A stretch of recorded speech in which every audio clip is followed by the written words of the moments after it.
This is Closereads, a philosophy podcast with Mark and Wes. I'm Wes Alwan. And I'm Mark Linsenmeyer. Let's discuss Heidegger's essay, The Question Concerning Technology. What do you know about this essay? I think it was sort of peripheral.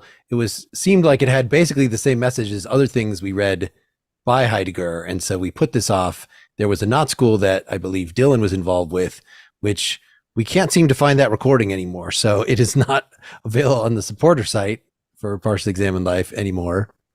Looking at the intro, it looks like maybe 1950. An expanded version was given in 1955. Well, hopefully we have done the background reading for other episodes that we can at least figure out what he's trying to say, whether or not we agree with it. Please proceed. We're on the version that we have. This is on page, 3 or PDF page 38, what I will link to you. It's the William Lovett translation. In what follows, we shall be questioning concerning technology. Questioning builds a way. We would be advised, therefore, above all, to pay heed to the way and not to fix our attention on isolated sentences and topics. The way is a way of thinking. All ways of thinking, more or less perceptibly, lead through language in a manner that is extraordinary. We shall be questioning concerning technology, and in so doing, we should like to prepare a free relationship to it. The relationship will be free if it opens our human existence to the essence of technology. When we can respond to the essence, we shall be able to experience the technological within its own bounds. So it sounds like the freedom is a freedom that has something to do with interpretation, not, I want to be free of technology, or I want to be able to take or leave my iPhone. This is about, right, understanding, experiencing the technological within its own bounds. This definitely sounds like your typical Heidegger, let the beings be. Don't let external considerations cloud your apprehension of them. This whole, we shouldn't focus too much on specific sentences, right? So we're going to violate that because that's what we do here. Let's look at the footnote here. This may actually be useful. Essence is the traditional translation of the German noun Wesen. One of Heidegger's principal aims in this essay is to seek the true meaning of essence through or by way of the correct meaning. He will later show that Wesen does not simply mean what something is, but what it means. Further, the way. But that it means. But that it means, right? Okay. The way in which something pursues its course, the way in which it remains through time as what it is. Heidegger writes something that the noun. This sounds a little bit. I'm reminded of Aristotle a lot already, but reading this footnote. But being at work, being itself, right? Mm-hmm. Dynamic concept of essence involving production of stability in a world of becoming. Heidegger writes elsewhere that the noun Wesen does not mean quidditas originally, but rather enduring as a presence.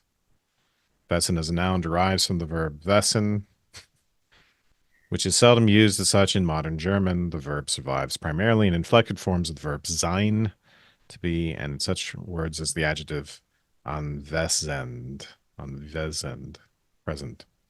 The old verbal forms from which Wesen stems meant to tarry or dwell.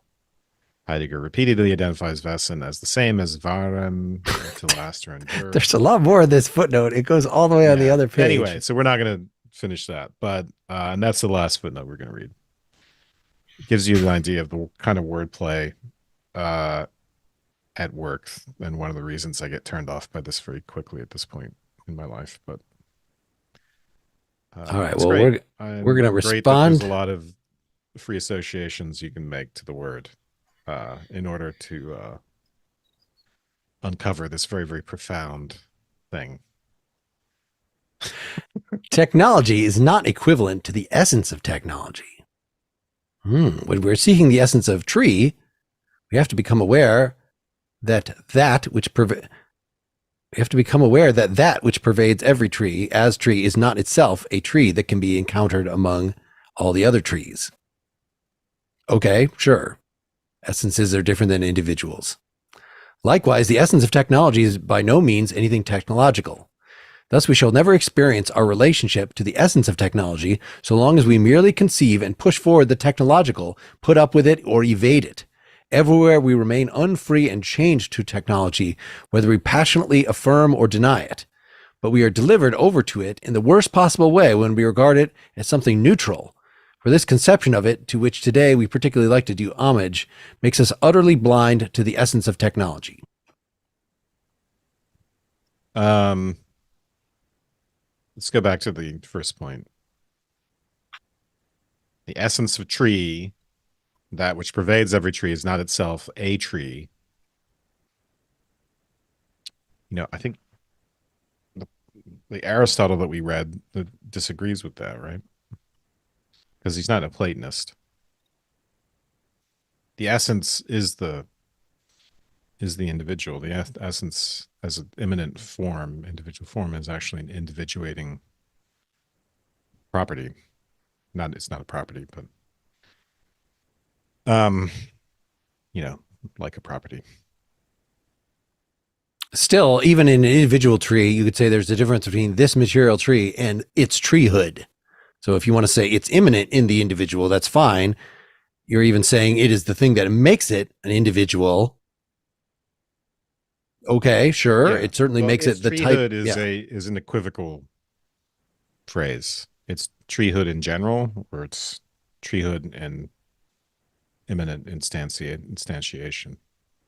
The reason why this isn't just a quibble,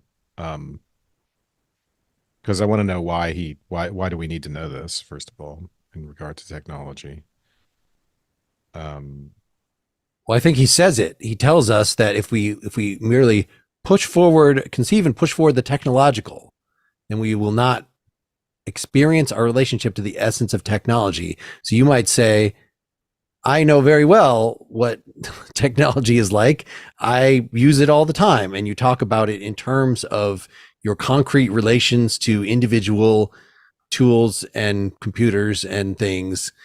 Well, we need to think more abstractly. We need to maybe create a certain distance between ourselves and this immediate use. This is at least what I'm reading onto it, that maybe we treat technology as ready to hand, in Heidegger's terminology, as tools. It is, this computer, this iPhone is just like a hammer that I don't pay attention to unless it doesn't work. Although the iPhone has many more ways of screwing up and making me pay attention to it than the hammer does. The hammer can pretty much get dull or break or whatever, but the iPhone, there's so many more ways.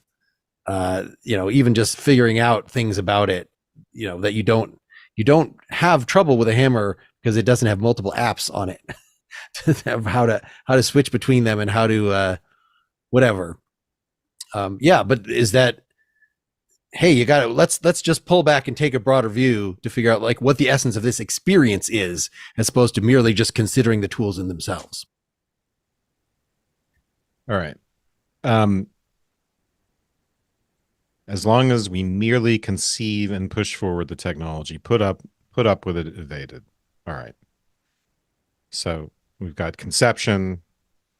We've got a positive practical notion, pushing it forward. I don't know what that means exactly. Using it. Promoting. I mean, this is the age of progress that he's complaining about. Promoting. And then two negative conceptions, putting up with it or evading it. So these seem to cover a gamut from the abstract to concrete, practical interactions, and none of these are good enough. Everywhere we remain unfree and chained to technology. Okay, whether we think it's terrible or we're neutral to it. This conception of it, which conception of it? Something neutral, when we think of it as something neutral, we are blind to its essence. Okay, so we can't take a neutral point of view. So the neutral point of view on technology would be technology doesn't kill people, people kill people. That technology is just tools that you can do good or evil with. It does not have agency or moral effects unto itself. I assume. Okay. Want to keep going? According to ancient doctrine, the essence of a thing is considered to be what the thing is. We ask the question concerning technology when we ask what it is. Everyone knows the two statements that answer our question. One says technology is a means to an end. The other says technology is a human activity. The two definitions of technology belong together. For to posit ends and to procure and utilize the means to them is a human activity. The manufacture and utilization of equipment, tools, and machines, the manufactured and use things themselves, and the needs and ends that they serve, all belong to what technology is. The whole complex of these contrivances is technology. Technology is itself is a contrivance, or in Latin, an instrumentum. I'm looking at the footnote. Instrumentum signifies that which functions to heap or build up or to arrange. Contrivance is the equivalent. Also means arrangement, adjustment, yeah. Furnishing, or equipment. Let's forget. I mean, okay. The wordplay, it's just not. It's not sure. helpful. It just.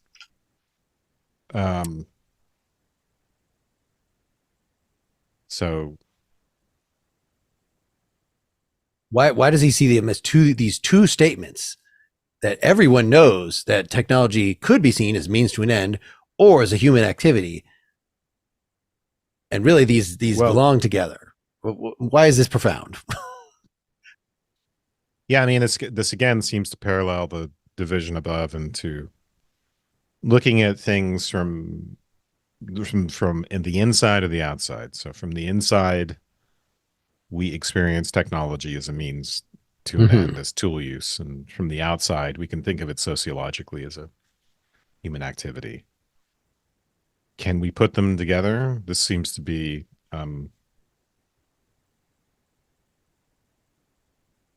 this is kind of the bent of, continental philosophy and ultimately critical theory is to make the suggestion that we have to combine our theoretical understanding of something with some kind of normative or practical element.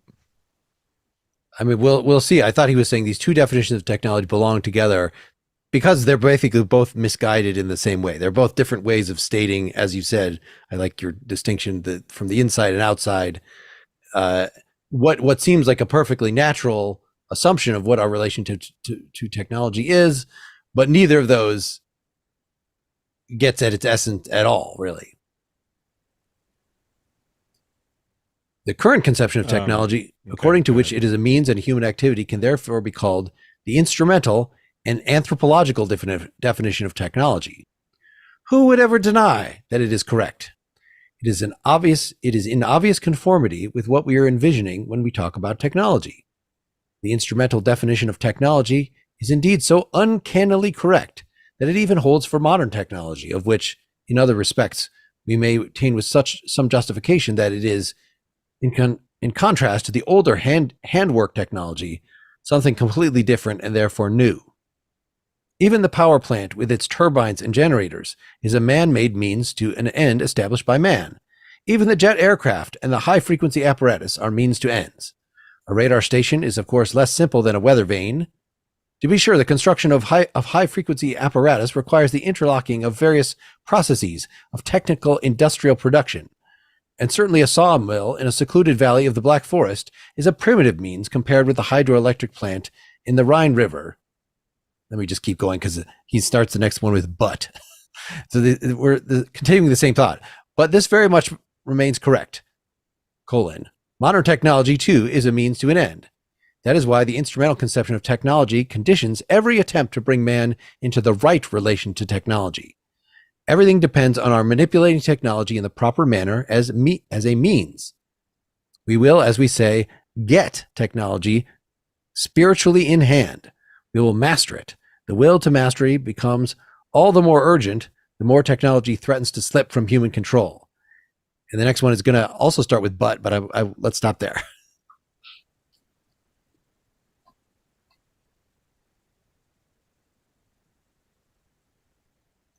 So I guess this conception he's given us, he thinks gives us an answer, right? It's just a tool. It's neutral.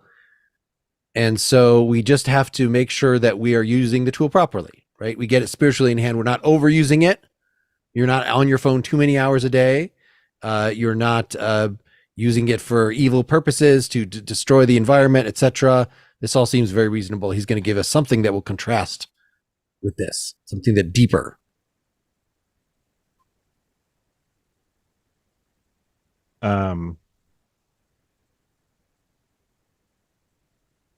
All right.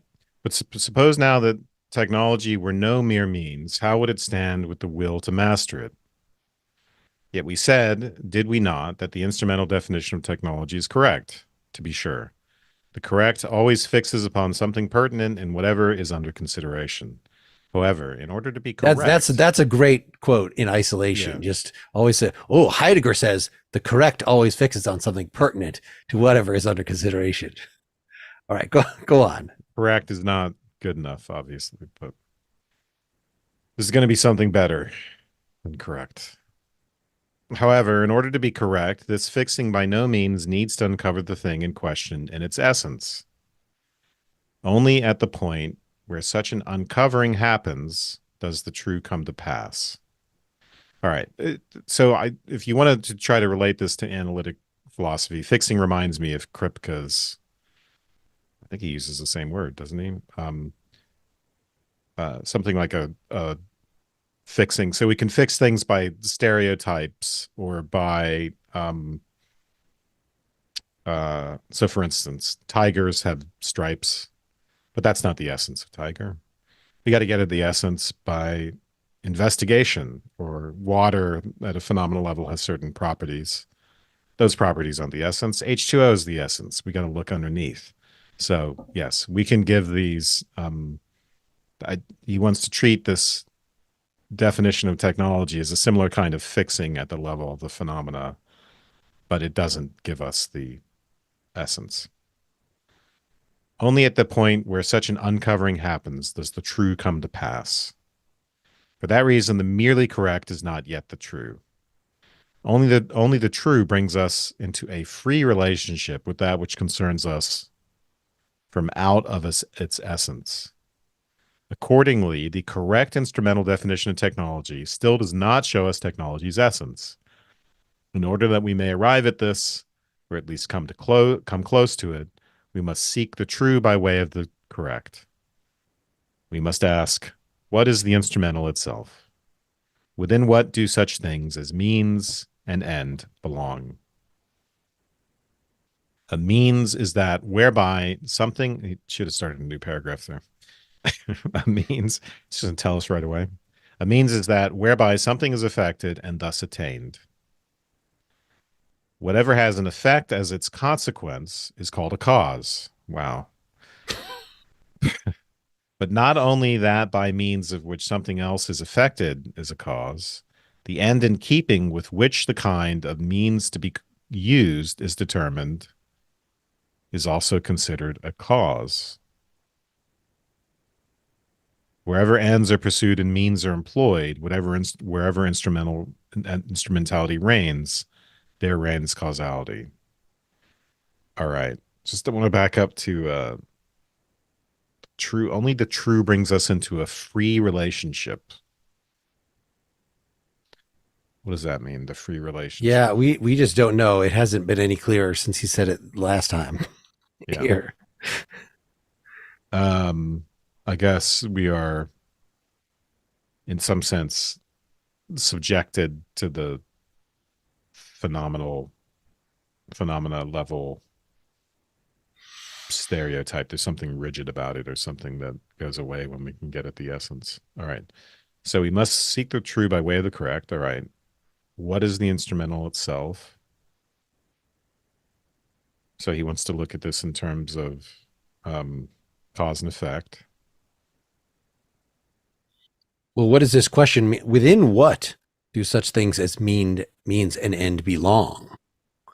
Like, is he asking within what kind of explanation? That if he's going to critique a whole materialist, instrumental, pragmatic viewpoint, something like that, that when you're just sitting and contemplating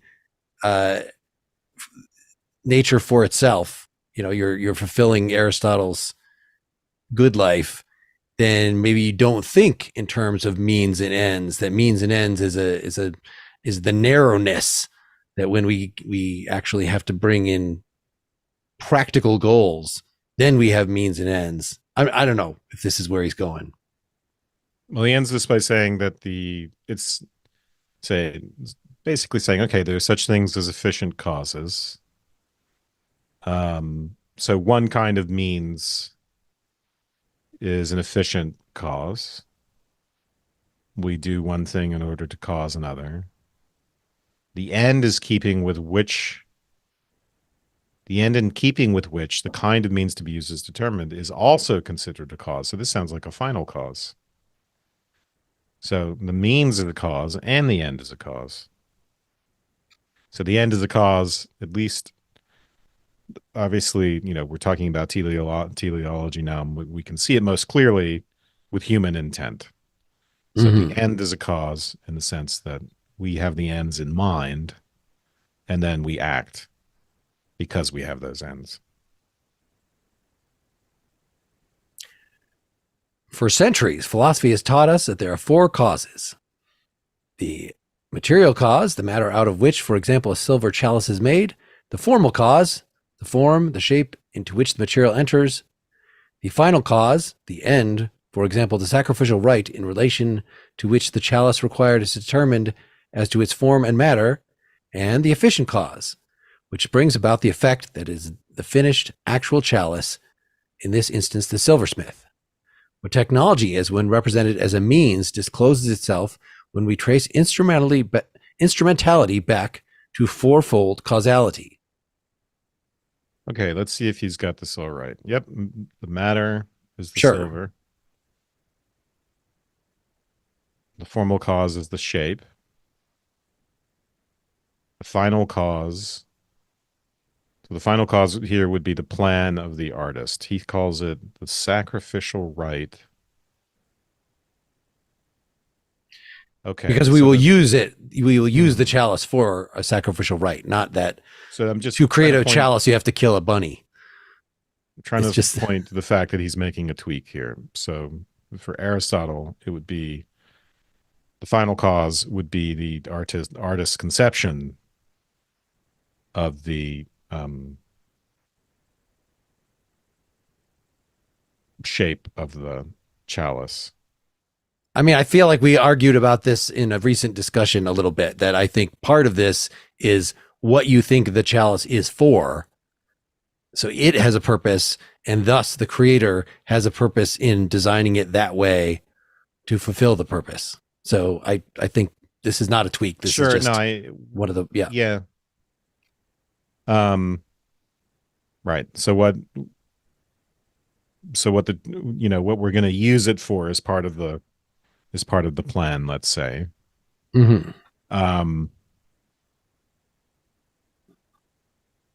Okay. And then the efficient cause, whatever brings about, right? So the activity of the silversmith. Okay. So all this is going to be, right, the last sentence, what technology is when represented as a means discloses itself when we trace instrumentally back to fourfold causality. So he's already said talking about technology as a means is not actually going to get at the essence. But I guess we're going to use this route. We're going to get some hints about the essence, or figure out how to investigate the essence by talking about it in very mechanical terms and from all these different points of view, which you might have not thought you needed all that stuff. I mean, can we just think of an example of a hammer is a piece of technology? Well, I mean, he's got the one right there is, yeah, a cup is a piece of a chalice is a piece of technology. You used to have to just slurp up that crap with your hands. So a cup is a perfectly fine, primitive kind of technology. And we fully understand it as its means when we just give these 4 descriptions of it. Sure. I mean, do you agree with that? Seems harmless enough. Well, he's saying it discloses itself. So yeah, I mean, I think you're right. We're gonna. I think he thinks we're gonna get more at the essence of this by looking at this in terms of the 4 causes of Aristotle, which for centuries taught us something. Well, it discloses itself. Maybe this is ambiguous. That what technologies, when represented as a means, discloses itself. So I thought I was interpreting that as to say that technology really shouldn't be represented as merely a means. Well, but this is a limited, it is correct insofar as it goes, and so it'll disclose itself that much. It's unclear whether this is the phenomena behind which we're going to find the essence. It's the path to the essence, which I think is the likely the case. So we start out with instrumentality and causality, I think in the efficient sense, the approach of modern science. Yeah. That's our phenomena, but we don't equate that with the essence. We did say there's something deeper. We uncovered that, but that in the same way that water and the properties of water at the phenomenal level help us experimentally get to, well, in various ways, get to the essence of water. The phenomena here should be a path to the true essence of technology. And apparently 4-fold causality is going to help us. Let's see how. But suppose causality. Can I just throw out, so a point of launching here for me is like Rousseau, or not Rousseau, Thoreau. Who else is, and Thoreau doesn't want us to just accept technology, let's just go along with the crowd. This is just the way things are done, but to ask the why questions. We have the telegraph, we have the newspaper, but does anybody really need to know, that what the queen had for breakfast? So these kinds of why questions, and that I think is maybe a sufficient critique, is because once you try to, again, get it spiritually in hand by just asking, do we really need more all the time? Is this really the best use of technology? Then it seems like you've accomplished what you need to accomplish. And I think that while, Heidegger is obviously going somewhere along these lines, he's going to use this as an entrance point and try to say something more profound than merely be careful how you use it. Maybe you should use technology less, something like that. Mm-hmm. But suppose that causality, for its part, is veiled in darkness with respect to what it is. Certainly, for centuries, we have acted as though the doctrine of the 4 causes had fallen from heaven as a truth as clear as daylight. But it might be that the time has come to ask, why are there just 4 causes? In relation to the aforementioned 4, what does cause really mean? From whence does it come that the causal character of the 4 causes is so unifiedly determined that they belong together? So long as we do not allow ourselves to go into these questions, causality, and within instrumentality, and with the latter the accepted definition of technology, remain obscure and groundless. All right, so the 4 causes are not going to be enough. He's gonna go somewhere else and do better. Or we at least have to ask fundamentally, like, where did we who've inherited this from Aristotle get this idea? Is there something, I mean, are we really going to have to improve our analysis of causality in order to truly understand means end analysis? I mean, and therefore technology as a means? That's when you go ahead. All right. For a long time, we've been accustomed to representing cause as that which brings something about. In this connection, to bring about means to obtain results, effects. The efficient cause, being one among the 4 causes, sets the standard for all causality. This goes so far that we no longer even count the final cause, telic finality, as causality. Causa, causus, belongs to the verb cadere, to fall, and means that which brings it about that something falls out as a result in such and such a way. The doctrine of the four causes goes back to Aristotle, but everything that later ages seek in Greek thought under the conception and rubric causality in the realm of Greek thought and for Greek thought per se has simply nothing at all to do with bringing about and effecting. What we call cause and the Romans call causa is called aiton by the Greeks. Aition by the Greeks, that to which something else is indebted. The four causes are the ways, all belonging at once to each other, of being responsible for this something else. An example can clarify this. So let's, think about this. Being indebted, it is there because. So I think we saw this in Schopenhauer's The Fourfold Root of Sufficient Reason, where he basically was bringing up these four cause types, but not putting them necessarily in terms of like what you might think cause is, which is all based on efficient cause, as Heidegger just said, but as fundamentally different why. Why does the universe exist? Why does this thing exist in its current location? Why does this thing have the makeup it has, etc.? Yeah. Being responsible for something else. Okay. So he's in the beginning, right? So it sounds like he's doing making a very typical scholarly point, which is that the Romanized version of the Greeks led us down a path of fallenness, I think by way of medieval scholastics. He's not mentioning that here, but he's mentioning their Latin. So it's not good that aition gets turned into causa, because causa has certain associations like that which brings about, and it doesn't matter if you give four different specifications, they all in a way get assimilated to the concept of efficient cause, is what it sounds like he's saying, at least at some deep psychological level. We lose the real essence of the final cause. It looks like what he wants to resurrect is telic finality.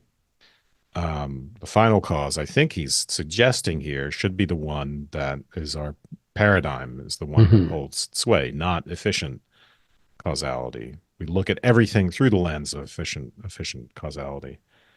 And if we go back to the Greek word aition, I think it's not just like aition is about is basically responsibility. That's the way, so instead of saying something is the cause of something, you would say something is responsible for something else. And then the other thing is indebted, I think, to the one that's responsible. So what we get here is we get the kind of inert third-person perspective, inanimate language of efficient causality is now getting changed into something that sounds like relationships between human beings, like responsibility, right? Where he is going to breathe life into this, or maybe if one were to be critical, anthropomorphize now the inanimate world and look at it through what we typically think of as relationships of human beings. And this is, this is in line with teleology in general, right? The way we moderns think of teleology and final causality strictly in terms of human intentions. But if we want to read that on the world and say, actually, it's there in itself, regardless of the human mind, then this is what we get.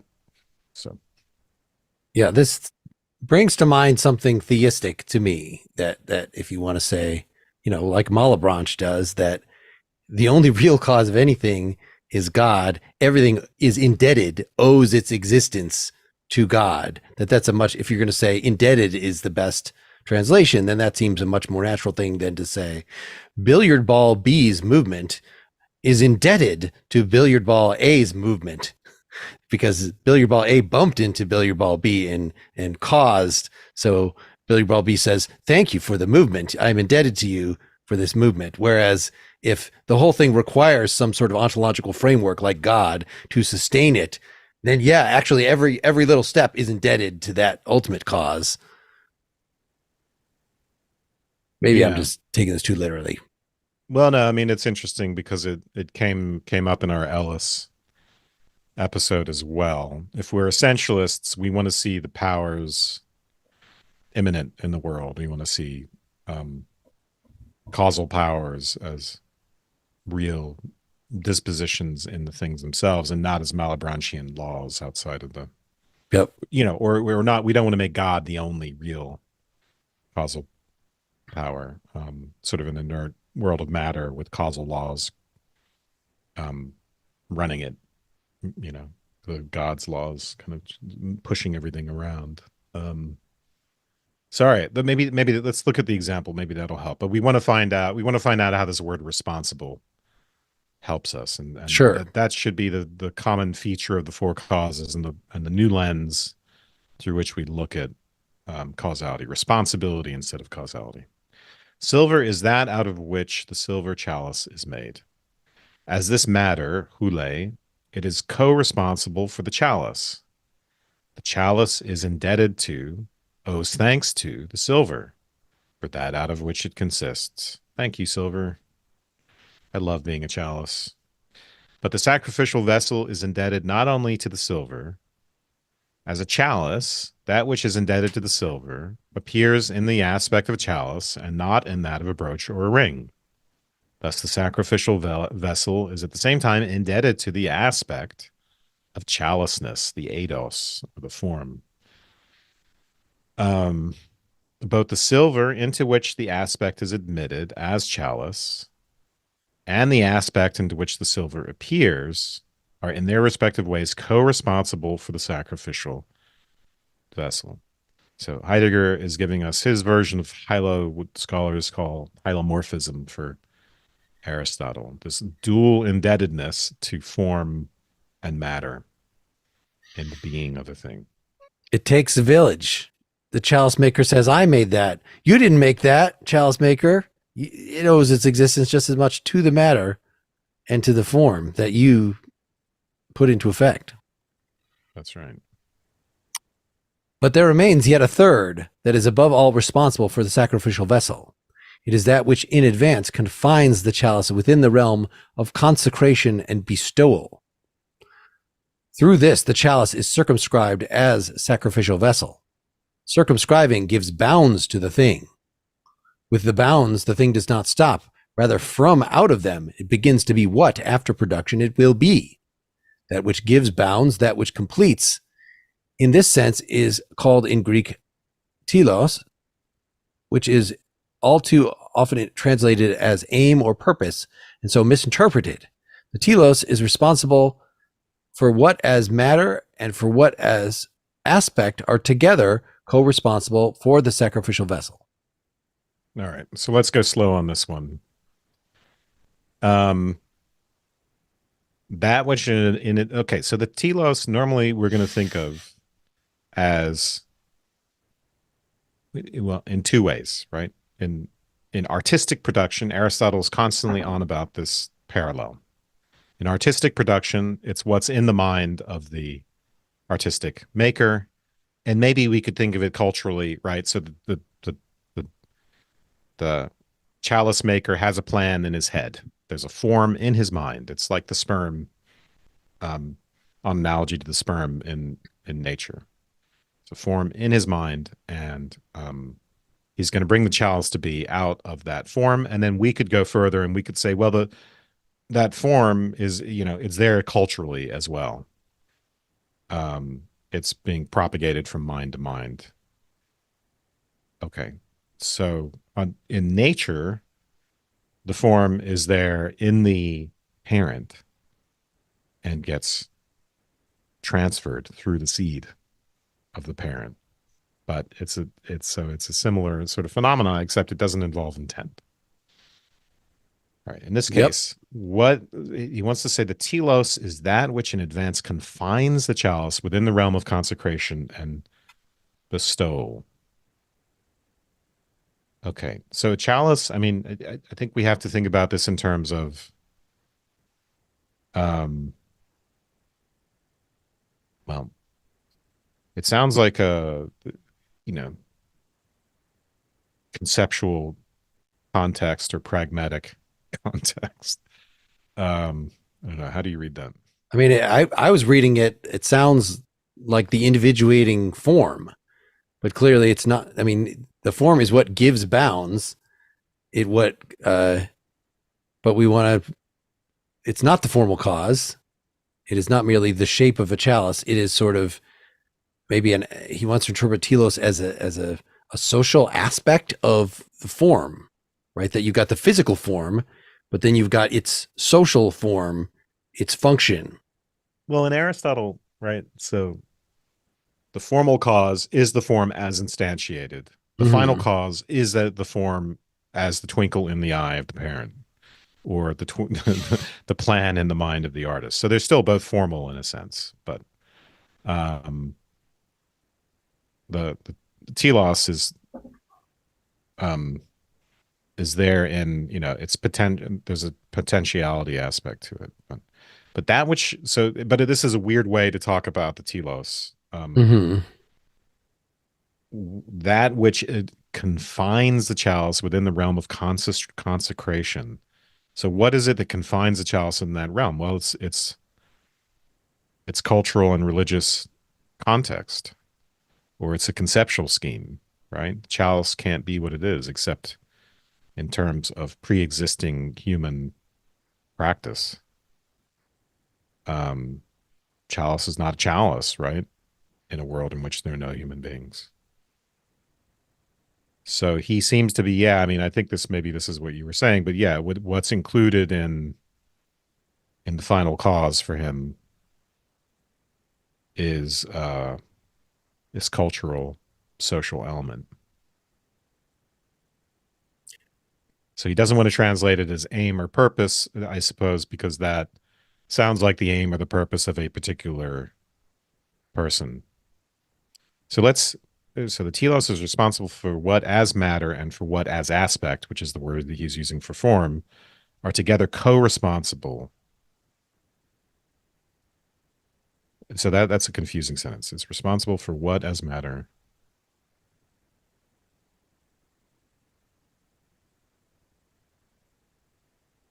What is he saying there?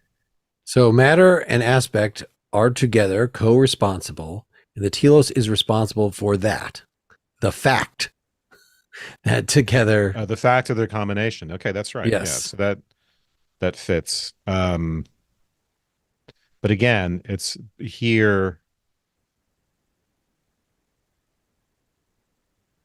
Here we have a different sense of final cause than.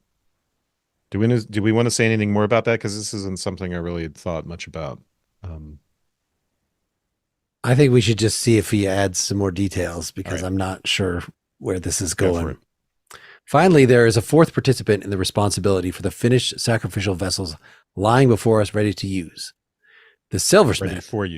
Ready for use, i.e., the silversmith, but not at all because he, in working, brings about the finished sacrificial challenge as if it were the effect of a making. Yes, this chalice as if it were the effect of a making. The silversmith is not an efficient cause. The Aristotelian doctrine neither knows the cause that is named by this term, nor does Greek use a Greek word that would correspond to it. The silversmith considers carefully and gathers together the three aforementioned ways of being responsible and indebted. To consider carefully is in Greek what is legain or logos. Legain is rooted in apophantus. All right, to bring forward into appearance. The silversmith is co-responsible as that from whence the sacrificial vessels bringing forth and resting in self take and retain their first departure. The three previously mentioned ways of being responsible owe thanks to the pondering of the silversmith for the that and the how of their coming into appearance and into play for the production of the sacrificial vessel. So yeah, I guess when he said before the silversmith is the efficient cause in first laying this out, I was kind of wondering about that, like, because that sounds like, what is the really efficient, the immediate efficient cause? Well, is it your hands or whatever the tool is that it was actually used to put those. It seems there's a number of efficient causes because there's a number of steps that go into creating a chalice. So if you want to say, okay, well, it's the person that is making the chalice is the efficient cause of the chalice, but it's still not like the one billiard ball is the efficient cause of the motion of the second one by bumping into it. The maker is not just bumping into some materials, and the maker is applying all this other stuff to create it, and so he's trying to actually do justice to that and say, yeah, the silversmith is not merely an efficient cause. It is a thing we have no name for, but it is co-responsible in using the previously the that being responsible for the that and the how. Yeah, I don't know. Um, in the Greek, the efficient cause is the cause of movement, or the thing. It's where the movement comes from, which is the silversmith. But as you pointed out, we could give different analyses of different levels of granularity. Is it the movement of the hands? Is it the movement of the atoms? And or we could even say it's ultimately the mind, maybe.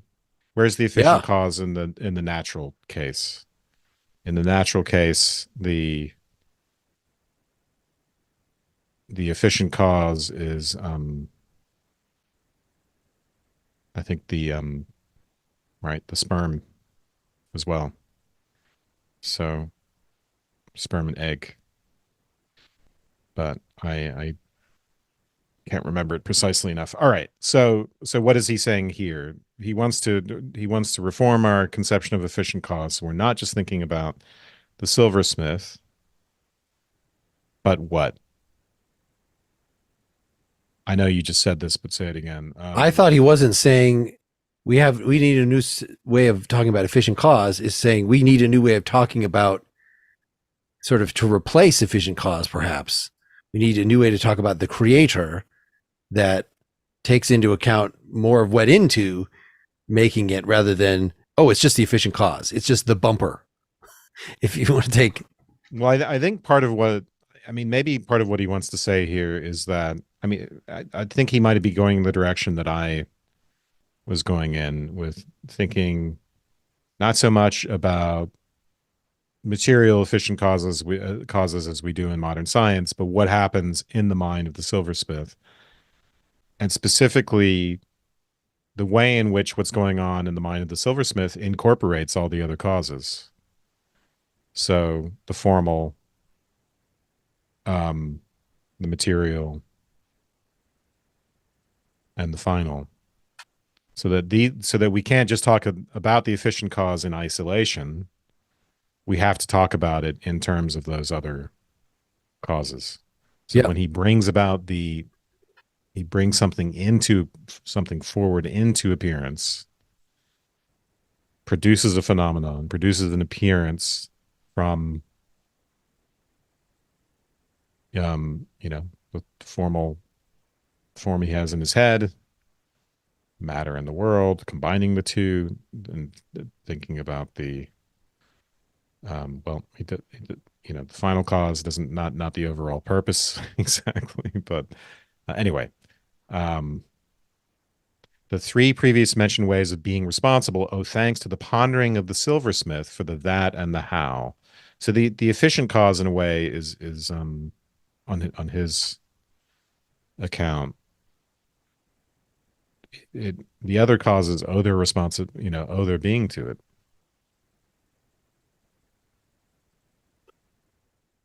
Or is it the other way around? I mean, I guess this is right. He was originally saying we normally think of efficient cause as the prototypical type of cause.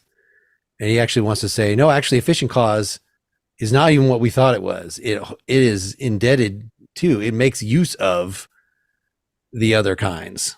Well, the three previously mentioned ways are the final, the formal, and the material. Uh-huh.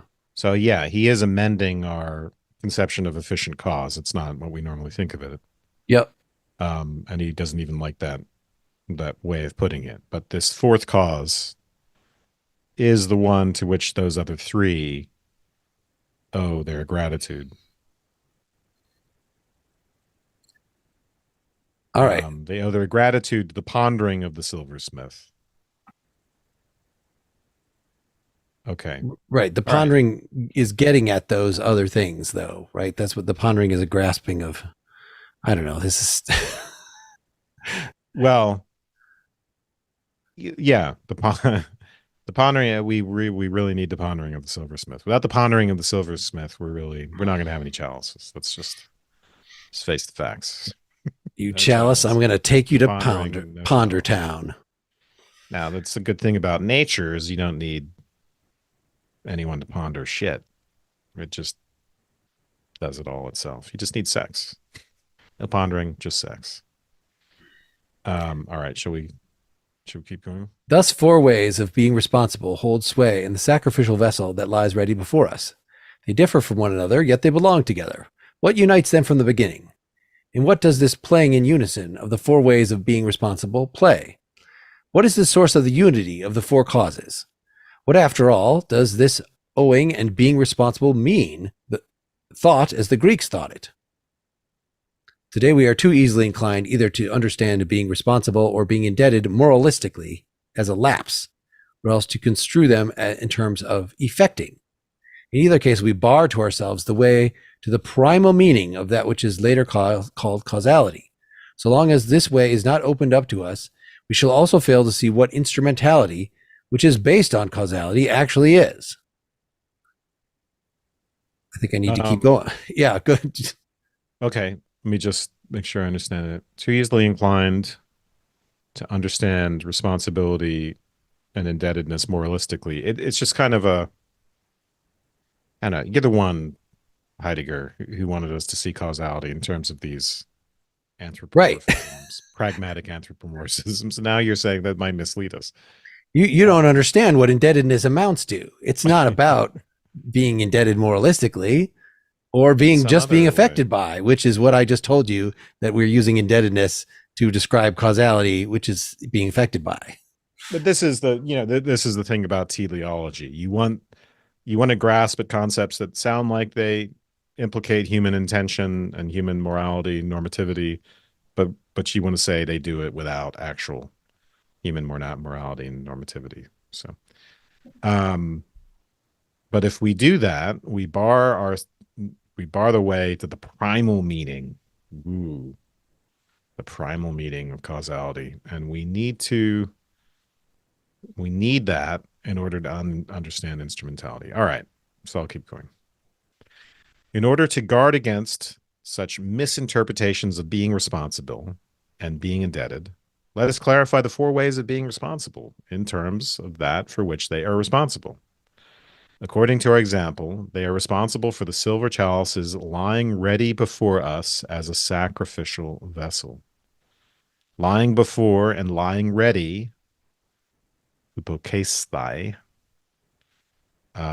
characterize the presencing of something that presences. The four ways of being responsible bring something into appearance. They let it come forth into presencing. They set it free to that place and so start it on its way, namely into its complete arrival. The principal characteristic of being responsible is this starting something on its way into arrival. It is in this sense of such a starting something on its way into arrival that being responsible is an occasioning or an inducing to go forward. On the basis of a look at what the Greeks experienced in being responsible, in aitia, we now give this verb to occasion a more inclusive meaning, so that it now is the name for the essence of causality thought as the Greeks thought it. So to occasion, I think that's the efficient cause. The common and narrow meaning of occasion in contrast is nothing more than striking against and releasing, and meaning a kind of secondary cause within the whole of causality. All right, should we go back and try to figure this out? Yeah, they let it come forth into presencing. They set it free to that place, and so started on its way, namely into its complete arrival. So yeah, the silver artificer, the silversmith, is not merely striking against and releasing, which is, his version of what I just said is bumping. It is something more comprehensive. Okay, right. So the chalice maker is bringing something into appearance, and so they're letting it come forth into presencing. All right. So he wants to put it in this passive way because why? Um, Because then they there's a can have sense in which activity of their own, right? Once Sorry. you encourage it, you started something on its way to arrival. You're occasioning or inducing it to go forward. So this is more anthropomorphizing, that the chalice, Yeah. in being chalice like, it's like it has an agency that the silversmith encouraged. Yeah. Aristotle has this whole bit in the metaphysics about what has priority, what's prior, the material cause or the formal cause. And in our modern common sense way, we want to say, of course, the material cause is prior because you got to use the matter to build up the thing. The matter comes first. The egg comes first, then the chicken. But Aristotle will say, no, the form always has priority because the formal cause is there in the parent. So,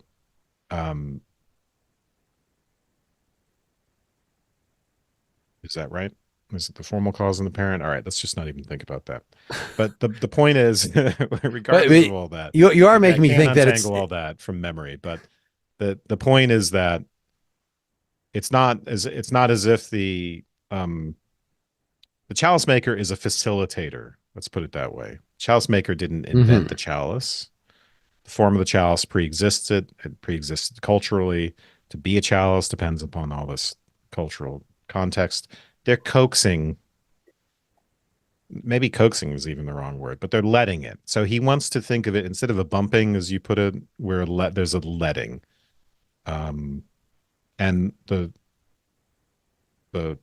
efficient aspect of this is,